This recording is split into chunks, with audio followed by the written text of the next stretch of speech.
Nah, kemarin kan aku pas magang sempat ikut konferensi pers, media gathering gitu ya Mas.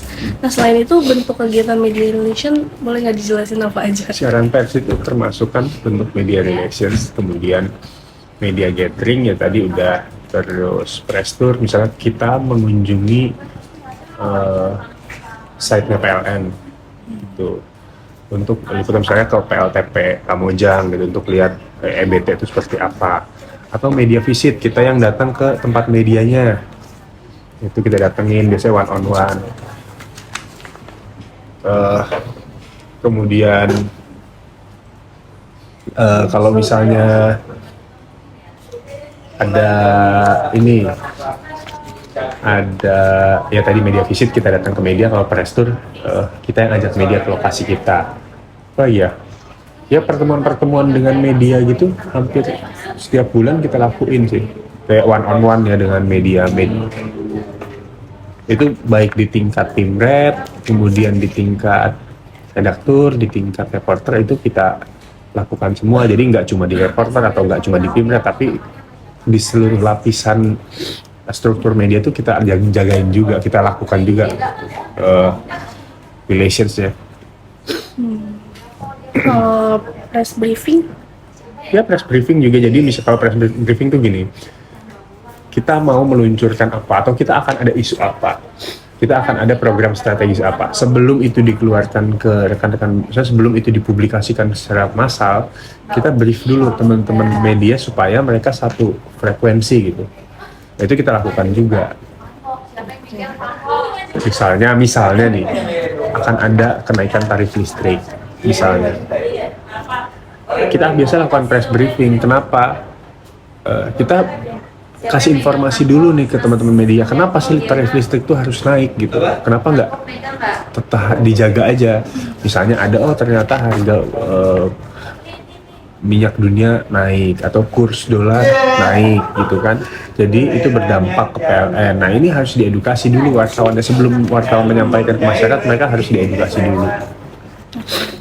kalau PLN Journalist Award itu Ya. special event ya? Special masuknya? event.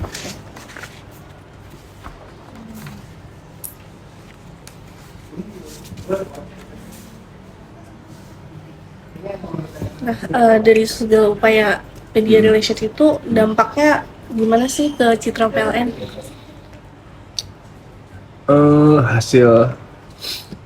Hasil persepsi publiknya PLN itu, aku lupa angka persisnya, tapi publik tuh percaya bahwa PLN itu sudah melakukan transisi energi. Itu yang pertama, itu kami lakukan survei persepsi publik. Itu berarti kan sudah, artinya apa, sudah terbentuk kan gitu, sudah masyarakat sudah mulai percaya gitu kita menjalankan transisi energi itu. Terus misalnya kalau di sisi penjualan, apa yang kita bilang, penjualan kita tumbuh lumayan gitu, itu kan juga hasil dari komunikasi publik yang baik. Dan yang paling, dan yang kemarin misalnya di BUMN gitu ya, itu kami dapat penghargaan BICOMS bahwa media relations kami itu termasuk yang terbaik lah di BUMN. Bahkan kalau secara komunikasi secara keseluruhan udah best of the best di BUMN. Berarti yang menjadi fokus PLN mempertahankan citra melalui media relation itu keterbukaan informasi ya Mas? Gimana? Jadi dengan melakukan media relation untuk mempertahankan citra ini, tujuan utamanya tuh yang membentuk citra yang dituju tadi, sebagai perusahaan yang pilihan pelanggan nomor satu itu, sama kita berwawasan lingkungan, transisi energi. Tujuannya itu supaya masyarakat tuh yakin bahwa PLN tuh melakukan dua hal tadi. balik lagi ke yang tadi. Ya. Nah, dalam perjalanan PLN kan dalam mempertahankan citra positif ini kadang ada isu negatif nih Mas, apalagi sekarang netizen juga bisa kasih kabar kayak yang kurang faktual juga bisa, yang tidak terjamin kebenarannya. Nah, gimana sih strategi media relation dalam hal tersebut? Oke, ada proaktif, ada reaktif ya. Kalau misalnya itu kan reaktif gitu ya. Ya tentunya kita harus solve dulu problemnya apa. Biasa isu negatif itu kan ada berangkat dari sebuah masalah. Ada masalah misalnya ada tagihan listrik satu pelanggan yang melonjak tiba-tiba kemudian viral, itu jadi berita. Ya tentunya harus diselesaikan dulu, kita harus cari tahu dulu apa akar masalahnya gitu.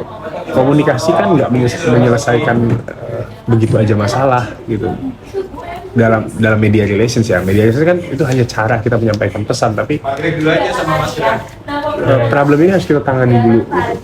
Harus kita cari tahu dulu akar masalahnya seperti apa, kemudian solusinya seperti apa, baru kemudian kita bisa menentukan pesan apa yang akan disampaikan ke publik. Yang pertama, kita tidak pernah membatasi media untuk menyampaikan fakta yang memang itu terjadi gitu. Kami tidak pernah membatasi. Jadi kalau emang kayak ada padam di sana atau tadi kejadian itu, ya itu memang faktanya begitu. Tapi kita ketika ada itu, ya kita biasanya membuat holding statement gitu. Holding statement itu semacam penjelasan kenapa itu terjadi, kan biasanya wartawan tuh cover both side kan, pasti kan. Jadi ya udah kita sampaikan dari versi kita seperti apa.